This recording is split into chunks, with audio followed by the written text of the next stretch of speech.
শুধু অপরিচিত নয়, পরিচিত মানুষের কাছেও নিরাপদ নয় শিশুরা। অভিভাবকের আমলে নিতে হবে ছোটখাটো সব অভিযোগ।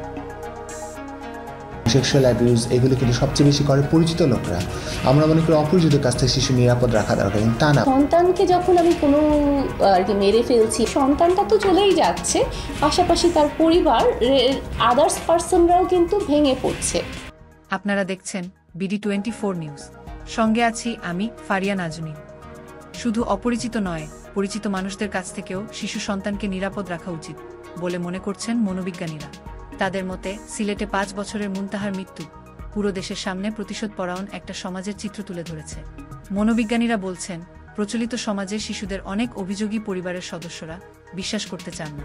শিক্ষক, শিক্ষিকা, ড্রাইভার, গৃহকর্মী, বাণিকটা তীয়ের বিষয় শিশুদের যে কোনো অভিযোগ আমলে নিলেই এমন ঘটনা হ্রাস পাবে বলে তারা মনে করেন। দুনিয়াতে ছোট্ট মুনতাহার যাত্রা ছিল মাত্র 5 বছরের। নিষ্পাপ এই মুখখানির মায়া এখন শুধুই একটি ছবি। 3 নভেম্বর রাতে নিখোঁজ হয় মুনতাহা।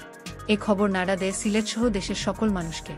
ফিরে আসার অপেক্ষা ছিলেন সকলেই, কিন্তু দেখা মেলে সমাজের নিষ্ঠুর নির্মমতার এক চিত্র। 7টি দিন পর খুঁজে পাওয়া যায় মুনতাহার নিথর দেহ। পুলিশের তদন্তে উঠে আসে মুনতাহাকে শ্বাসরোধ করেই হত্যা করা হয়। আর এই ঘটনায় জড়িত মুনতাহার গৃহশিক্ষক মার্জিয়া আক্তার। মূলত তাকে বাদ দেয় 2 পরিবারের মাঝেই বিরোধ শুরু। এমন নৃশংস ঘটনায় গৃহশিক্ষিকা মার্জিয়ার মা আলিফ জান ও নানি কুতুব জানও ছিলেন জড়িত। একই পরিবারের 3 প্রজন্মের নারী মিলে 5 বছরের শিশু হত্যার ঘটনাকে অসুস্থ মানসিকতা হিসেবে দেখছেন মনোবিদরা। মনোবিদদের মতে, যত নারী নির্যাতন বা অত্যাচারের শিকার হয় তার 79%ই পুরুষ দ্বারা সংঘটিত। তবে মুনতাহার এই ঘটনা ব্যতিক্রম। তাই শিক্ষক কিংবা নিকট আত্মীয় বিষয়ে শিশুরা যে অভিযোগই করুক না কেন, তা গুরুত্ব সহকারে অভিভাবকের দেখা উচিত বলে মত তাদের।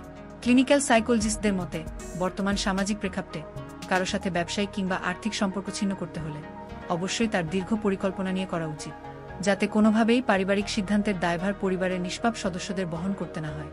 আমার মনে হয় এটা ভয়ঙ্কর একটা ঘটনা। আমি যেটা বলছিলাম, সেক্সুয়াল অ্যাবিউজ কিন্তু খুবই কমনলি হয়, এবং সেক্সুয়াল অ্যাবিউজ এগুলো কিন্তু সবচেয়ে বেশি করে পরিচিত লোকরা। আমরা মনে করি অপরিচিত কাছ থেকে শিশু নিরাপদ রাখা দরকার, কিন্তু তা না। পরিচিতের কাছ থেকে শিশু নিরাপদ রাখা খুবই দরকার। সুতরাং প্যারেন্টসদেরকে সচেতন হতে হবে। সচেতন হয়ে তারা যদি অস্থির হয়ে যায়, সেটা আবার ইউজফুল না। সেই সন্তানকে যখন আমি কোনো মেরে ফেলছি বা তার লাইফে একটা খুব এমন কোনো ঘটনা ঘটাচ্ছি, তখন সন্তানটা তো চলেই যাচ্ছে, পাশাপাশি তার পরিবার আদার্স পার্সনরাও কিন্তু ভেঙে পড়ছে। এটা একটা বলে যে ওকে একটা লার্নিং দিলাম বা ওকে একটা লেসন দিলাম। শিশুদেরকে বিশ্বাস করাটা খুব দরকার।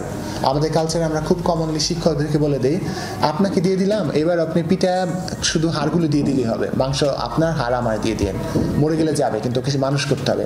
এটা কিন্তু ঠিক না। শিক্ষককে এত আস্থা করার তো দরকার নেই। আপনি বাবা মা, আপনি ডিসাইড করার জন্য কি ভালো দরকার।